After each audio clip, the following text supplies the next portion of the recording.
इससे बढ़िया तुम सेवा में लग जाओ, तुम्हारा बच्चा सेवा में लग जाएगा, क्योंकि बच्चा देखता है ना, वो ज्यादा फॉलो करता है। अब जो नहीं जानते, अभी से मेरा चैनल है उसके ऊपर ओके करो, सब्सक्राइब करो और मेरे से जुड़े रहो।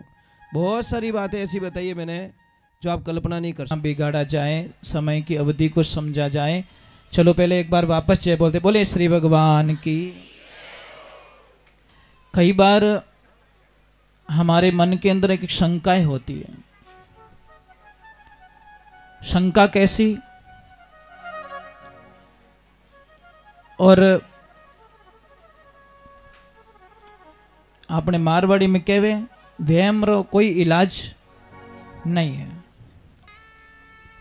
तो मैं आपसे वंदना करूं। सत्संग चल रही, कथा चल रही, आनंद आ रहा है, पर कथा में किसी को प्रश्न उठ गया, थोड़ी धीमी आवाज, कि महाराज जी भगवान को पाने का कोई सरल रास्ता बताइए। हमने सुना है कि क्या भगवान को पाने के लिए, ईश्वर की उस शक्ति को पाने के लिए क्या पढ़ा लिखा होना जरूरी है? क्या उसको मंत्र आना जरूरी है? क्या उसको स्तुति आनी जरूरी है? तो महाराज जी ने मना कर दिया कि नहीं। क्या भगवान को पाने के लिए नित्य स्नान करना जरूरी है?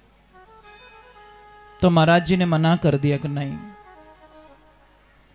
तो क्या उच्च जाति में जन्म लेना जरूरी है? तो भी महाराज जी ने मना कर दिया कि नहीं। तो क्या उम्र का होना जरूरी है कि भाई 50 साल के बाद में ही हम भक्ति कर सकते हैं, या भगवान रिटायरमेंट होने के बाद में ही हम परमात्मा का भजन कर सकते हैं? नहीं। अगर डिग्री की आवश्यकता होती तो शायद आप लोगों ने सुना होगा हाथी और मगरमच्छ की कथा, जिसमें हाथी और मगरमच्छ की इतनी मित्रता थी, इतनी मित्रता थी जिसकी कल्पना नहीं। हाथी मगरमच्छ के बिना नहीं रहता, और ये तीसरी चौथी कक्षा में हमको पढ़ाया गया है। और मगरमच्छ हाथी के बिना नहीं। एक दिन हाथी इतनी मस्ती में हो जाता है कि थोड़ा पानी में अंदर चला जाता है, तो हाथी के परिवार वालों ने मना किया कि देखो आप जिद मत करो, पानी में मत जाओ, आपने खतरो है। तो वो कहीं कहे मारा सब मित्र है, ये मगरमच्छ सारे मेरे मित्र हैं। पर जैसे ही वो पानी की गहराई में गया, मस्ती मस्ती में अंदर चला गया, तो मगरमच्छों के मन में लालच पैदा हो गया और उसको मारने के लिए पैर पकड़ लिया। अब पैर पकड़ लिया, मगरमच्छ की ताकत जो पानी में होती है 1000 गुना होती है, और हाथी की ताकत जो धरती पे 1000 गुना होती है। हाथी आखिर में थक गया, बाहर नहीं निकल पा रहा है। परिवार दूर खड़ा है, समुद्र में हिलोड़े उठ रही हैं।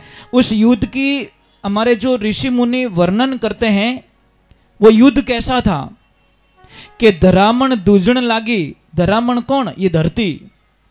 धरामण दूजण लागी शेष खिमे नहीं भार। कौन? जो शेषनाग जी है, इस धरती का जो बोझ लेके खड़े हैं। शेष खिमे नहीं भार, इंद्र अमरावती त्यागी, समाधि शिवरी जागी। ऐसे प्रचंड युद्ध हो गया महाराज। समुद्र हिलोड़े चढ़ गया। इंद्र भगवान को अमरावती नगरी छोड़ के दौड़ना पड़ा। धरती पे ऐसा कौन हो गया, किसके युद्ध चल रहा है कि पूरी धरती को हिला दिया, स्वर्ग लोक को हिला दिया। और शंकर भगवान का ध्यान टूट गया। और जैसे ही उसको, हाथी को अंत में सिर्फ भगवान का नाम याद आया, बस कुछ भी याद नहीं आया। वो कब याद आया? इतनी सी सूंड बाहर रही थी कि अब मेरा बचने का कोई चांस। सूंड पूरी बाहर निकाल दी और इतनी सी सूंड रही कि अब मैं डूब जाऊंगा। और अंत समय में उन्होंने भगवान को याद किया कि गज और मगर लड़े जड़ भीतर, लड़त लड़त गज हारी। जौबरी सूंड रही बारी, जद राम ही राम पुकारी, राम राम आने भरोसा भारी। अब मुझे किसी पे विश्वास नहीं, मेरे प्रभु पे विश्वास है। उसी वक्त में मेरे भगवान ने गरुड़ जी को किया कि जल्दी चलो, मेरा भक्त डूब जाएगा। गरुड़ जी थक गए, भगवान खुद दौड़े नहीं पहुंच पाए। सुनी पुकार वार चढ़िया गरज गरुड़ गरुड़ करी अश्वारी, चक्कर चलाए धनी फंद काटियो डूबत गजने तारी, राम राम माने भरोसा। अंत में भगवान ने सुदर्शन चक्र को चलाया कि अब मैं भी नहीं दौड़ पा रहा हूं, मैं भी नहीं जा पा रहा हूं। सुदर्शन चक्र ने उस मगरमच्छ को मारा और हाथी को बचा लिया। इसलिए महाराज उसके पास कोई डिग्री नहीं थी, वो कोई कॉलेज नहीं गया था, कोई सर्टिफिकेट नहीं थी, उसके पास प्रेम था, विश्वास था। अब अगर उम्र का कोई लेवल होता तो ध्रुव जी महाराज 4 साल की उम्र में, इतने से छोटा बच्चा 4 साल की उम्र में पापा की गोद में जाके बैठते हैं। सौतेली माँ क्या करती है, उसको नीचा पटक देती है और उसको यही बोलती है, अगर तेरे को पिता की गोद में बैठना है तो उस परम पिता परमात्मा को बोल मेरी कोख से जन्म ले, तो फिर तुझे पिता की गोद मिलेगी, नहीं तो आज मिले ने कोई। महाराज एक छोटा बच्चा छोटा सा था, माँ की मौत हो गई। लोगों ने बहुत कहा कि दूसरी शादी कर लो। उस पिता ने बोला नहीं, मैं शादी नहीं करना चाहता, बस मार तो एक टाबर है घणो, बस भगवान रो प्रसाद। पर परिवार माने कटे, आदमी सुख्यू जी जाए तो बापड़ा ने फसावणो, दूजू की नहीं करनो। महाराज उसको शादी करवा दी और जैसे ही उसकी शादी हुई कुछ काम के कारण उसको बाहर जाना पड़ा और जैसे ही वो बाहर गया, वापस जब आया तो उस बच्चे को लेके पिता मार्केट जा रहे हैं और मार्केट जाते जाते पूछा, बेटा तुम्हारी पहले वाली मम्मी और इस मम्मी में अंतर क्या है? सुनना उस छोटे से मासूम बच्चे की बात। उस बच्चे ने बोला, पापा मेरे जो पहले वाली माँ थी ना, वो बहुत झूठ बोलती थी, सच नहीं बोलती थी पापा, और ये वाली मम्मी है ना एकदम सच बोलती है।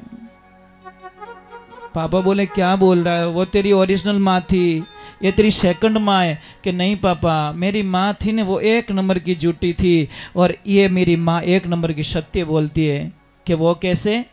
कि मेरी माँ, वो पहले वाली माँ, मैं कहीं पे भी जाता कपड़े गंदे कर देता या मिट्टी में कुछ गंदगी लगा के आ जाता तो मेरी माँ 4 थप्पड़ मार के मुझे ये बोलती कि शाम को खाना नहीं मिलेगा। परंतु पापा वो माँ इतनी झूठी थी, शाम को मैं सो जाता, मुझे वापस उठाती, अपनी गोदी में बैठाती और अपने हाथों से पापा खाना खिलाती। पापा वो झूठी थे ना, दिन को बोलती खाना नहीं मिलेगा और शाम को खाना खिला देती, और वो एकदम झूठ बोलती थी। और ये माँ बोलती ने तुझे शाम को खाना नहीं मिलेगा। पापा कितने दिन हो गए शाम को मेरी माँ खाना नहीं देती मुझे, मैं भूखा रहता हूँ पापा। पिता की आंखों में आंसू आगे वारे किरतार वाह, क्यों बच्चे झूठ नहीं बोलते हैं, बच्चे कभी झूठ नहीं बोलते हैं। एक मैं प्रार्थना करता हूं किसी से भी, बच्चों को कभी तकलीफ मत देना। बच्चों के लिए इंसान कितनी यातनाएं करता है, कितनी तपस्याएं करता है, तब जाके बच्चे मिलते हैं। तो एक बात का ध्यान रखें, अगर डिग्री की जरूरत होती तो प्रहलाद जी भक्त ध्रुव जी महाराज के पास में कोई उम्र का लेवल नहीं था, 4 साल की उम्र में भगवान को मिलना पड़ा। अगर जाति का कोई कारण होता तो सबरी मैया को भगवान नहीं मिलते। सबरी मैया क्या थी, बराबर उनको भगवान मिल गए, उनके झूठे बैर खा गए। और अगर नित्य स्नान का कोई नियम होता तो शायद कछुए और मछलियां पानी में ही रहती हैं, उनको भगवान पहले मिल जाना चाहिए। तो फिर क्या है जरूरी, महाराज जी जरूरी क्या है, सरल रास्ता क्या है? तो महाराज जी बोले सिर्फ एक ही रास्ता है भगवान को पाने का, वो है प्रेम। प्रेम के अलावा कभी परमात्मा को प्राप्त नहीं कर पाओगे आप। इसीलिए कहते राम नाम सब कोई रटे, ठग ठाकुर ने चोर, अरे बिना प्रेम रींझे नहीं वो नागर नंद किशोर। भगवान को प्रेम चाहिए। एक लाइन में किसी ने कहा, अरे भगत के वस में है भगवान, भगत के भगत बिना तो कुछ भी नहीं है, भगत है उनकी शान, भगत के वश में है भगवान भगत के। अब कई लोग बोलते महाराज जी भगवान नहीं मिले। भगवान का अर्थ आपको समझ में आया ही कहां? पहले बात तो जिस दिन ये अर्थ समझ में आ जाएगा उस दिन आपको तसल्ली हो जाएगी कि भगवान है कि नहीं है। पहला अक्षर क्या है भ में?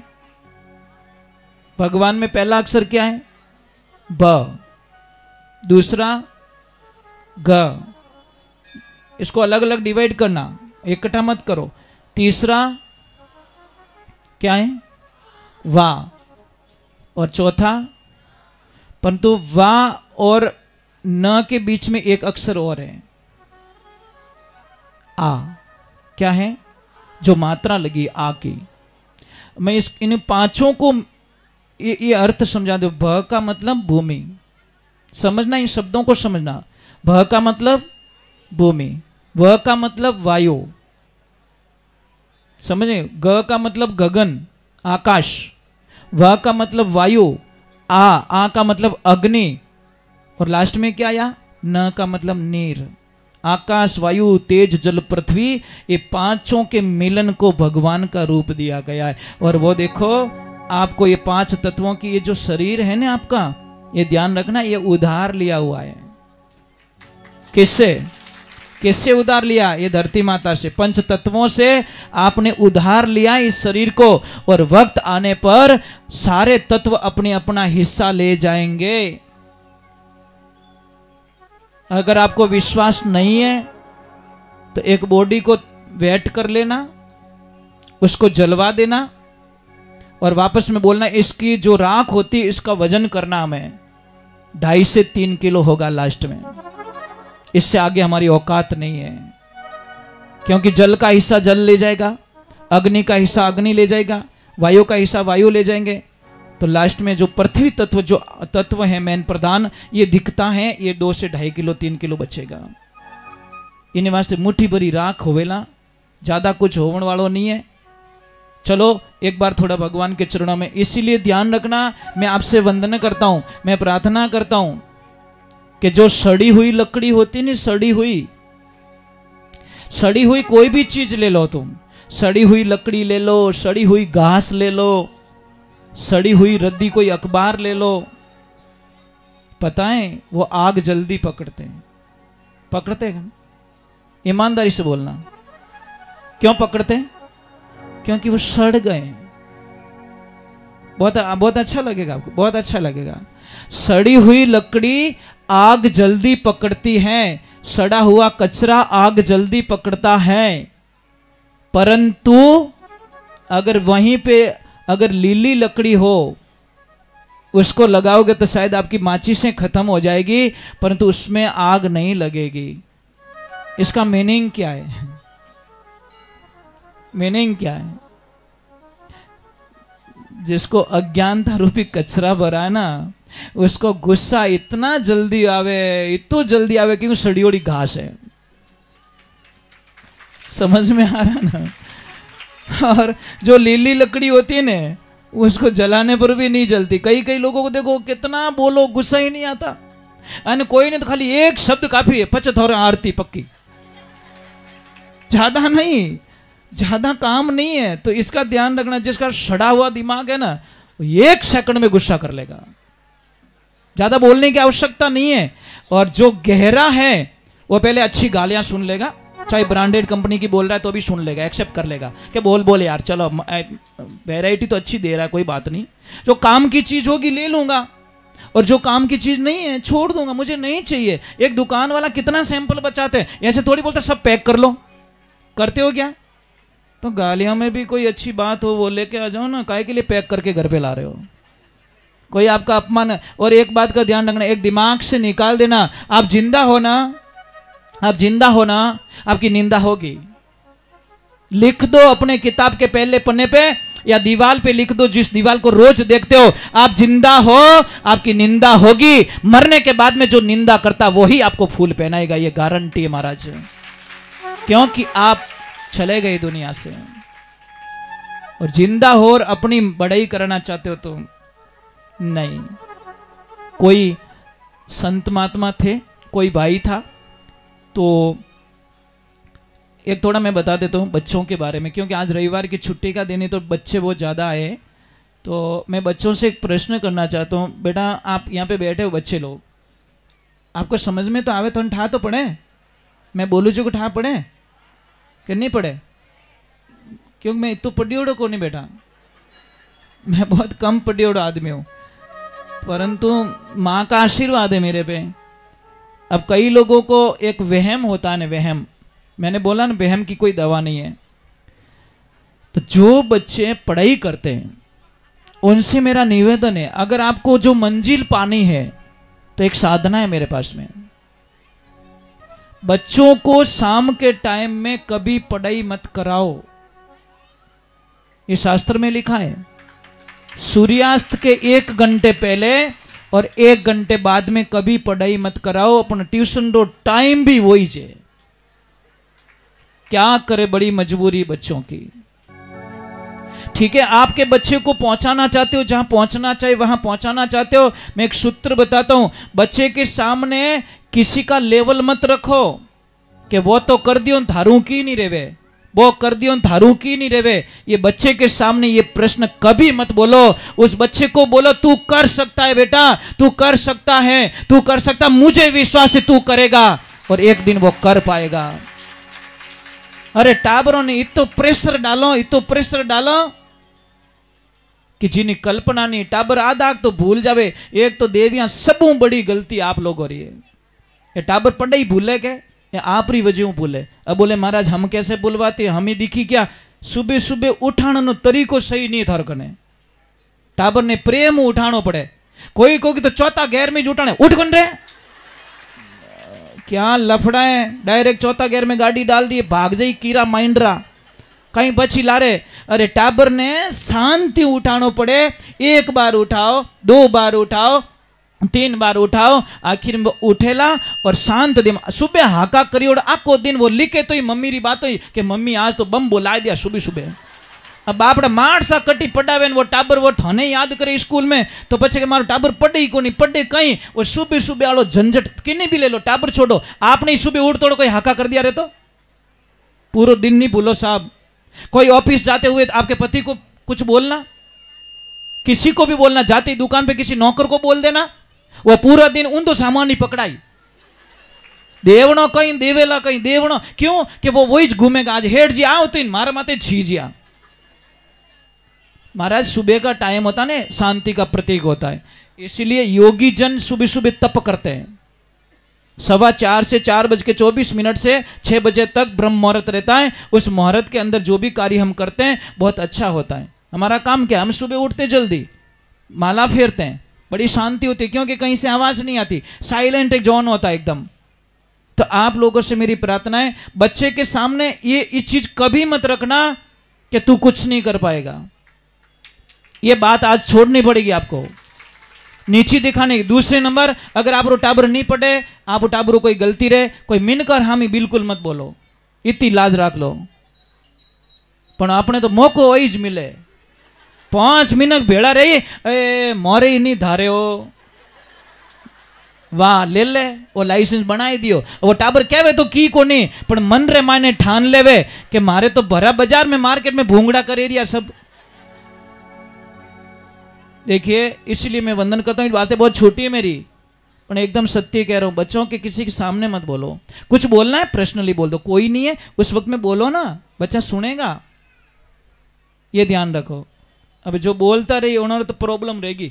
आज ये टाबर घरे जान मम्मी रो धुओं काट देगी, मम्मी ध्यान रख जी महाराज कहीं कियो। हाँ सच में बच्चे बोलेंगे, घर पे जाके बोलेंगे मम्मी सब थारा ही कम, थारी वजह पढ़ाई भूलू मैं।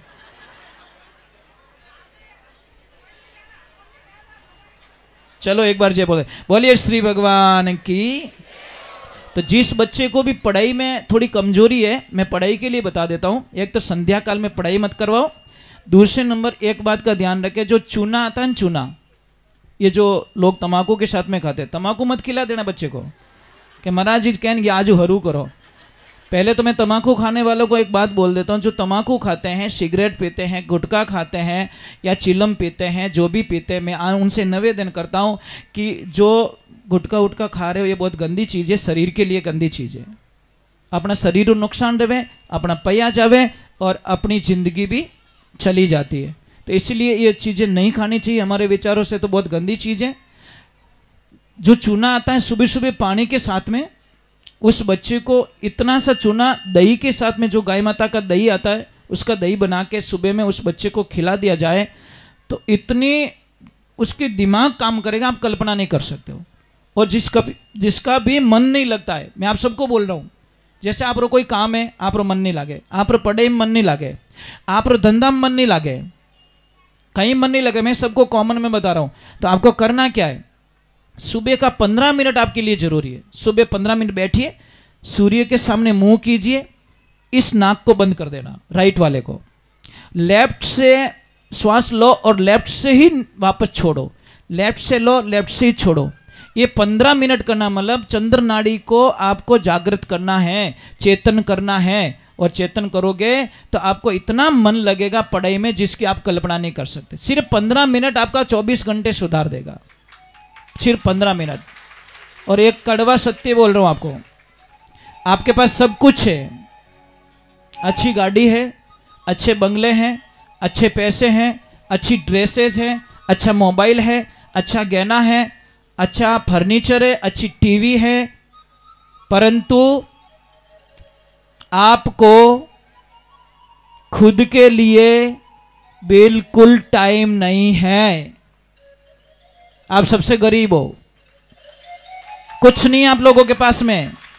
गाड़ी के लिए टाइम है, टीवी के लिए टाइम है, मोबाइल के लिए टाइम है, घर में अच्छा पोछा लगाने का टाइम है, અને कुछ न कुछ देखने का टाइम है, थारी मारी करनो घणो ही टाइम है, होलसेल डीलर बैठा डेपोरा डेपा, परंतु खुद के लिए टाइम नहीं है। खुद के लिए योगा करने के लिए बोलेंगे तो गुस्सा आएगा, महाराज योगा कहीं रहे, ये थारी मारी योगा सुबह लगा शाम तक करे, थाके ही को नहीं, क्यों करते हो ऐसा? खुद के लिए तो टाइम निकालो, अपनी एनर्जी तो बढ़ाओ, अपनी बॉडी को देखो। आपका मोबाइल डिस्चार्ज होता ना, 1 मिनट भी अच्छा नहीं लगता आपको, 10 जगह आप प्लग चेक कर लेते हो, अटे आवी को नहीं, तो इस बॉडी को आप रिचार्ज क्यों नहीं करते? इस बॉडी में एनर्जी पैदा क्यों नहीं करते? आप क्या सोचते हो खाने से बॉडी में एनर्जी होती है? नहीं, कुछ शक्तियां को इकट्ठी करनी पड़ती है, जागृत। अब खावे तो घणे ही है लोग, कोई खावे जो को देख जो हाई दोरो लरी जे, वो પછી नाक में हाँ नहीं मावे, मुंडा हाँ लेना पड़े बिना, कोई बहुत ज्यादा खा लेता है। तो चलो थोड़ा आनंद लेते हैं, और एक ध्यान रखें, कमर में से सीधे बैठे रहना। कमर में से जितने सीधे बैठे रहोगे उतना ही आपको बहुत अच्छा मिलेगा। कि नहीं गोडा घना दुखे, मैं आपको इलाज बताऊंगा, इतना बढ़िया इलाज है आप कल्पना नहीं कर सके। जिन्हें कमर दुखे उन्होंने इलाज बताऊंगा, परंतु मैं बताऊंगा कब? जब मुझे विश्वास हो जाए कि भाई अभी यानी बताना चाहिए। तो चलो मैं भगवान के चरणों में जाता हूँ। और गुरु महाराज पधारे हैं, हमारी संस्कृति है, भारतीय संस्कृति की, कोई भी संत आते संतों का बधावना लिया जाता है। तो हम गुरुदेव का एक बधावा ले लेते हैं, फिर आगे की तरफ चलेंगे। और बहुत ही अच्छा लग रहा है, बहुत ही, कितना आप लोगों ने अच्छा वातावरण बना के रखा है, कितना, ये आपकी मर्यादा है, ये आपकी संस्कृति है। आप लोगों ने, मैं एक छोटी सी बात हूँ, ये देखो जीजी पता नहीं कितने बड़े पद पे गए हैं, पर एक सबसे बड़ी चीज़ क्या लगी आपको? देखा है इनका क्या देखा? कि अपनी ओरिजिनल ड्रेस में आए। समझ में आ रहा है कि नहीं आ रहा है? ये चाहता तो अपने दूसरे लिबास में आ सकते थे, कोई मना करने वाले नहीं थे, पर इनको पता है मैं समाज में जा रही हूँ। कहाँ जा रही हूँ? बस ये मर्यादा बना के रखो। हम ये नहीं कहते कि आप ऑफिस में थोड़ा घाघरो ओढ़नी पैरन जाओ, मैं ये नहीं कहूँगा, परंतु मैं कहता हूँ जब समाज में आओ तो ताकि हमारा जो कल्चर है वो ख़त्म ना हो जाए। लाला टाबरन ठा पड़नी चीज़ें कि भाई अपनी समाज रे माने की कर कहीं है, बराबर नहीं। इसमें गलतियां बच्चों की नहीं होती, गलतियां हमारी होती है। कोई भी बच्चा जितना कहने से नहीं मानता ना, ध्यान रखना, जितना कहने से, तू सेवा नहीं करता, तू सेवा नहीं करता, इससे बढ़िया तुम सेवा में लग जाओ, तुम्हारा बच्चा सेवा में लग जाएगा। क्योंकि बच्चा देखता है ना, वो ज़्यादा फॉलो करता है। ये ध्यान रखना। तो बच्चे को पहले उस लायक बनाओ, पहले हम उस लायक बने। एक बच्ची ने हावरे मिली तो विना पापा क्यों बेटा सबरो कहनो मानना है, ठीक है पापा मैं मानूंगी, कि नहीं जीव मत दुखे जग नहीं दुखूं पापा। अब वहाँ सबरो ध्यान रखे क्योंकि पापा बहुत अच्छे थे, संस्कार अच्छे दे दिए। अब वो ससुराल गई, सबका ख्याल रख रही है। एक दिन देखे विना सासू माँ जितनी भी सब रोटी जी में भोजन जी में, उस भोजन में से जितनी थालियों में जो भोजन बच जाता है वो सारा एक थाली में इकट्ठा कर रही है। समझ में आई नहीं, थोड़ा जूठा आप छोड़ियो, थोड़ा मैं छोड़ियो, थोड़ा बे छोड़ियो, यहाँ करता सारा भोजन जो जूठा छोड़ा हुआ एक थाली में भर रही है। वो रसोई के बाहर खड़ी खड़ी देख रही है कि मेरी मम्मी क्या कर रही है। और जैसे ही वो लेके गई वो लड़की पीछे पीछे चली गई। देखा तो खेत में कुटिया बनी हुई, पुरानी झोपड़ी, फटा हुआ बिस्तर और एक बूढ़ी माँ वहां पे बैठी है, उसको ले जाके थाली पकड़ा दी। वो लड़की पीछे खड़ी देख रही है, कुछ नहीं बोला उसने। जैसे ही सासू माँ वापस गिरे, उन्होंने पूछा बेटा तू यहाँ क्या कर रहा है? कि मेरे पापा ने बोला है कि सासू माँ जो भी करे वो तुम भी देखना और फॉलो थ्रू भी करना। तो मैं भी सीख रही हूँ ना कि ये जो आपने खाना दिया ये कौन है? कि ये मेरी सासू माँ है, कि मुझे भी तो प्रयोग करना पड़ेगा, आप टेंशन मत कीजिए, मैं भी आपको यहीं लाके पटकूंगी और ऐसा ही खाना आपको दूंगी, सबको झूठा दूंगी, टेंशन मत कीजिए। हाउ जी ने इतो बेगो समझ में आयो, माता जी ने बठू उठाया, घरे लाया और पग दबावना चालू किया। तो भाई छोरी पग दबावना चालू किया। हाउ जी रहो तो नेटवर्क है साहब, कड़ी से कड़ी जुड़ गई।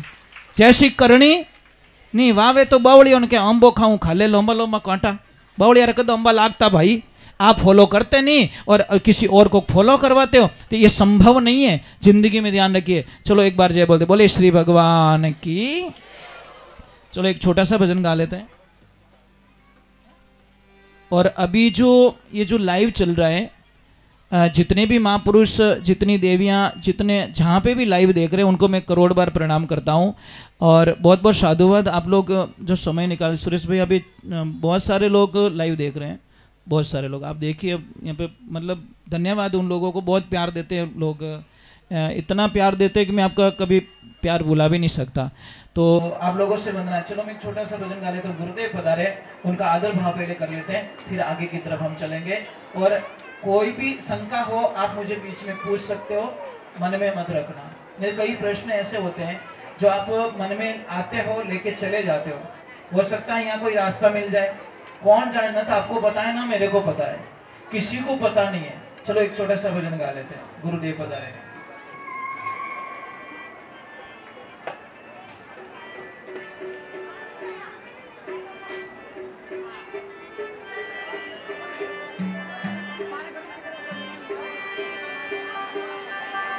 गुरुदेव पधारे। शिष्य बड़े भाव के साथ में जो यहाँ पे बैठे हैं, इतने लोग बैठे हो, कौन कौन सोनू महाराज को जानते हो? ऊपर हाथ कीजिए। हरे कृष्णा। इतने लोग जानते हो? इतने लोग जानते हो?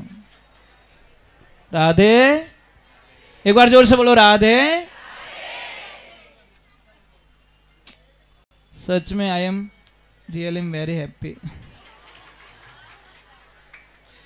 मुझे पता ही नहीं था कि मुझे चाहने वाले इतने लोग यहाँ हैं और मैं तो आप दर्शन करने वास्ते आयो। सुरेश भाई साहब मान्या कोने कि नहीं महाराज आनो पड़ी, मोरे बहुत प्रेम है, पुरानो प्रेम है और प्रेम रे आगे कुछ भी नहीं चले। मैंने पहले ही बोल दिया कि भगवान को पाना है तो सिर्फ प्रेम चाहिए। आप थोड़ा एक शंका निकाल देना। कई लोगों को एक शंका होगी कि महाराज पैसों के लिए भजन गाते हैं। प्लीज़, मैं पैसों के लिए कभी भजन गाया नहीं और ना मेरे जीवन में कभी गाऊंगा। मैं सिर्फ मेरी सत्संगें जो होती हैं, कथाएं जो होती हैं, भगवान की जो भक्ति होती है, जो भी पैसा खर्चा निकाल के जो पैसा बचता है वो सिर्फ गाय माता के लिए होता है। और उसमें से अगर 1 रुपया खर्च कर लूँ तो गाय का खून पीने के बराबर होता है। हम सिर्फ गाय माता के लिए गाते हैं, अच्छा लगता है मुझे। ये जीवन ही पूरा गाय माता को समर्पित किया हुआ है।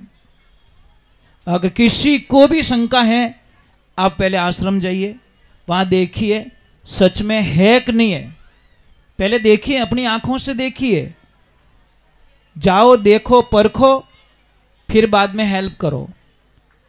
सुरेश भाई साहब, आप आए थे ऊपर, कैसा लगा आपको? पहाड़ के ऊपर है, 400 फुट हाइट पे आश्रम बना हुआ ना, वो 400 फुट हाइट पे पहाड़ के ऊपर, और वहां पे गाय माता रहती है। अभी शायद वो डायरेक्टली जुड़ जाए तो वहां से आपको दर्शन भी करवा लेंगे, तो कोशिश करते हैं हम लोग। चलो हम भगवान के चरणों में जाते हैं और ईश्वर को याद कर लेते हैं। गुरुदेव पधारे हैं, तो गुरुदेव के चरणों में एक बार वंदना कर देते हैं।